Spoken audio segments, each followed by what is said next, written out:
South Delhi की seat पर इस बार बीजेपी, आम आदमी पार्टी और कांग्रेस के बीच त्रिकोणीय मुकाबले की बात कही जा रही है। कांग्रेस नेता सज्जन कुमार के भाई रमेश कुमार अभी यहां के सांसद हैं। बीजेपी ने इस बार यहां से रमेश बिदुड़ी को मैदान में उतारा है। वहीं आम आदमी पार्टी ने कर्नल देवेंद्र सहरावत पर दांव खेला है। दक्षिण दिल्ली के अंदर 10 विधानसभा की सीटें हैं। पिछले चुनाव में बीजेपी ने यहां की 7 विधानसभा सीटों पर कब्जा किया था, जबकि आपके हिस्से में आई थी बाकी की 3 सीटें। जहां तक दक्षिण दिल्ली के चुनावी मुद्दे की बात है तो यहां पर मोदी बनाम केजरीवाल का फैक्टर अहम रोल निभा सकता है। इसके अलावा विकास, बेरोजगारी, बिजली, पानी और ट्रैफिक समस्याएं जैसे मुद्दे भी मतदाताओं को प्रभावित कर सकते हैं। अब तक आपने देखी 100 लोकसभा सीटों से नुक्कड़ बहस। आज देखिए 101वीं सीट से नुक्कड़ बहस। कौन बनेगा प्रधानमंत्री की नुक्कड़ बहस में आपका स्वागत है। आज हम बात करेंगे दक्षिणी दिल्ली लोकसभा सीट की। ये सीट इस मायने में दिलचस्प है यहाँ की लड़ाई, क्योंकि यहाँ ओबीसी वोटर्स सबसे ज्यादा बताए जाते हैं। 2008 के परिसमन के बाद यहाँ कुछ इलाका, पॉश इलाका भी जुड़ गया, गांव भी है, बस्ती भी है, झुग्गी झोपड़ी भी है। तो इस पर हम बात करेंगे। हमारे साथ तीनों जो यहाँ की मुख्य पार्टियां हैं, कांग्रेस, आप और बीजेपी के प्रवक्ता मौजूद हैं। जो हमारा मिशन है आदरणीय नरेंद्र मोदी जी, इस बार जो है हम 272 प्लस सीटें लेकर भारतीय जनता पार्टी जीतेगी और पूर्ण बहुमत से भारत में सरकार बीजेपी की बनेगी। इनकी कॉन्फिडेंस इसलिए भी लग रहा है क्योंकि यहाँ पर 7 इनकी है और विधानसभा की अगर हम बात करें तो 3 आम आदमी पार्टी की। आपकी कहीं भी यहाँ पर एक भी विधानसभा सीट नहीं आई है। थोड़ा डर है इस बात को लेकर? बिल्कुल डर नहीं है। खास करके आम आदमी पार्टी के जो 49 डेज का फील्ड एक्सपेरिमेंट है, उसके बाद शासन चलाना एक बहुत अहम मुद्दा होगा। जनता ने देखा है पिछले 10 साल कांग्रेस पार्टी ने इंडिया 2003 और 2014 को कंपेयर कर लीजिए। कांग्रेस पार्टी की ऐसी पार्टी जो शासन, कुछ कमियां अगर रह गई हैं उन कमियों को पूरी सरफरोशी से हम पूरा करेंगे। ये बोल रहे हैं फील्ड एक्सपीरियंस आप लोगों की पार्टी के साथ बहुत खराब रहा, आपको भी ऐसा लगता है? 49 दिन की सरकार जो दिल्ली में चली है शायद केजरीवाल की, इसका मुकाबला आज तक की कोई सरकार नहीं कर पाई। जितने भी करप्शन के ऊपर आप देखिए मैडम जी, मेरा ख्याल इतना करप्शन दिल्ली के अंदर था और 49 दिन की सरकार के अंदर जो मेरा ख्याल केजरीवाल जी ने चलाया। ये कह रहे हैं कुछ नहीं किया। कौन कौन से साहब कह रहे हैं कुछ नहीं किया? क्या नहीं किया? मुझे सीधे सीधे बताइएगा क्या नहीं किया। जवाब ये जी, इन्होंने बोला कि हम आएंगे 30 कितना % पानी ये कर दिया, नहीं करा ना। कहाँ किया? हम गाँव में रहते, इतने गाँव के लोग यहाँ मौजूद है, कोई बोल दे बिजली नहीं किया। आप सर एक सेकंड बाकियों से भी टेक लेते हैं। बिल्कुल उन्होंने जो बोला था जी वो बिल्कुल किया। उन्होंने जो बोला था वो बिल्कुल किया है।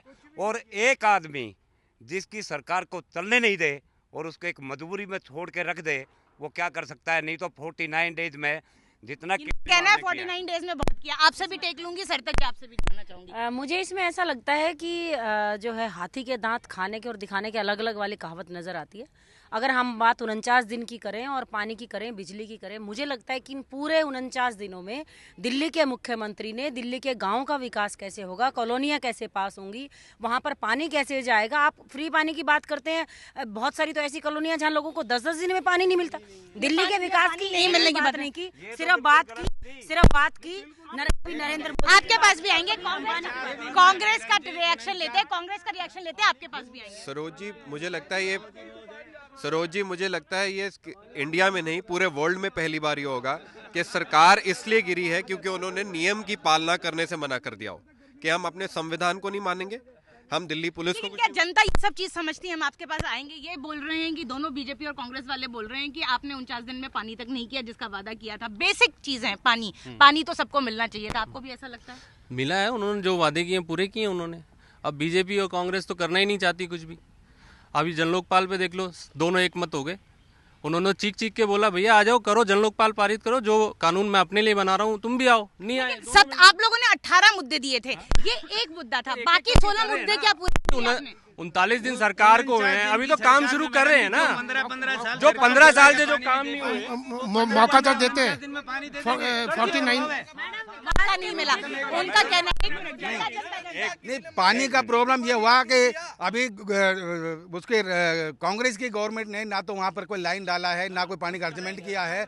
तो ये 49 डेज में ये पानी का अर्जमेंट कैसे ठीक हो सकता है? कांग्रेस का टेक लेंगे, कांग्रेस का। शेरगिल साहब आपसे टेक लेंगे। ये कह रहे हैं गवर्नमेंट थी इतने सालों से, उन्होंने नहीं काम किया, इसलिए अब आपके ऊपर ठीकरा फोड़ रहे हैं। सरोज जी, अगर क्षण के लिए हमने नहीं किया, एक क्षण के लिए इनके पास मौका था, क्या काम धरने दे के होगा कि शासन में आने से होगा? इनको मौका मिला, इन्होंने लोगों से धोखा दिया। लेकिन बात करेंगे लोकसभा के मुद्दे की। आपने बात की असेंबली में ये चीजें नहीं हुई, लेकिन क्या लोकसभा में भी आप वोट इसी मामले पे देंगे? मैडम ऐसा है कि भ्रष्टाचार को मिटाने के लिए एक अगर अच्छा कोई नियत रखता है तो वो सिर्फ भ्रष्टाचार के मुद्दे पे देंगे। करने वाला तो बहुत कुछ कर देता जी। किस मुद्दे पे देंगे? आप मैं तो भारतीय जनता पार्टी को वोट दूंगा। किस मुद्दे पे? नरेंद्र मोदी को वोट देंगे। मैं आपसे मुद्दा पूछ रही हूँ, मुद्दा क्या है, किस बारे में? मुद्दा एक तो करप्शन बहुत ज्यादा है जी, और दूसरा महंगाई बहुत है, पानी खूब है। महंगाई, करप्शन, महंगाई, आपसे जानना चाहती हूँ। मैडम, आम आदमी पार्टी का जन्म ही इसलिए हुआ है कि ये दोनों पार्टियां फेल हो। आप किस मुद्दे पे वोट देंगे? विकास के लिए मोदी को देंगे।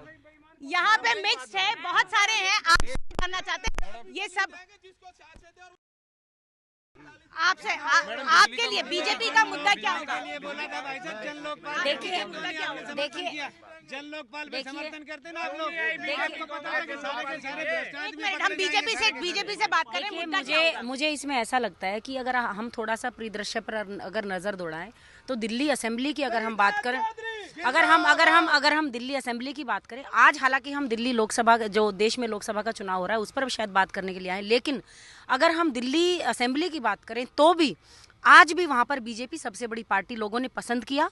कुछ मात्र 2-3 सीटों से भारतीय जनता पार्टी सरकार नहीं बना पाई, अन्यथा जो लोगों का जनमत था वो भारतीय जनता पार्टी के साथ था। अगर हम बात करें पार्लियामेंट इलेक्शन की, तो आज जो चाहे किसी भी न्यूज़ का सर्वे है, चाहे कहीं भी है, कोई भी कहीं सर्वे आ रहा है, आप ओपिनियन पोल ले रहे हैं, लोगों से पूछ रहे हैं, इससे सरकार तो नहीं बनती। मुद्दा क्या होगा? देखिए, हमारा मुद्दा होगा सिर्फ और सिर्फ विकास कर रहे हैं। विकास के मुद्दे पर इस बार चुनाव में जाएंगे। सरिता चौधरी जी हमारी साउथ दिल्ली की मेयर है। सरिता चौधरी जी हमारी साउथ दिल्ली की मेयर है। मैं इनसे निवेदन करूंगा कि ये बदरपुर से लेकर पालम तक पूरी एक एमपी की सीट लगती है, कि इनसे पूछा जाए कि कितनी बार ये सर्वे किया, कितनी बार इन्होंने निगम में। किस मुद्दे पर लोकसभा के चुनाव में जाएंगे आम आदमी पार्टी? क्या मुद्दे? सबसे बड़ा भ्रष्टाचार, इससे बड़ी कोई चीज नहीं, बड़ी चीज नहीं। भ्रष्टाचार अगर खत्म हो गया तो हमारे देश। मैडम, बिजली और पानी का मुद्दा संगम विहार और देवली वार्ड से इस विधानसभा से सबसे ज्यादा है।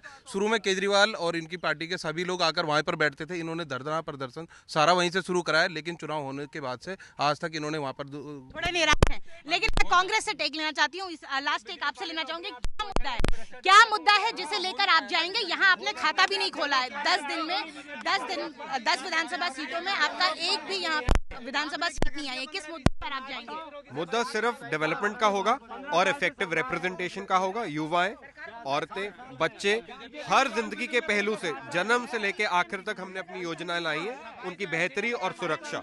और हम शॉर्ट टर्म सिर्फ 2014 चुनाव का नहीं सोच रहे, एक लॉन्ग टर्म डेवलपमेंट की सोच रहे हैं हम, और इसी मुद्दे से। और बीजेपी की तरह हम व्यक्ति विशेष राजनीति में नहीं जाएंगे।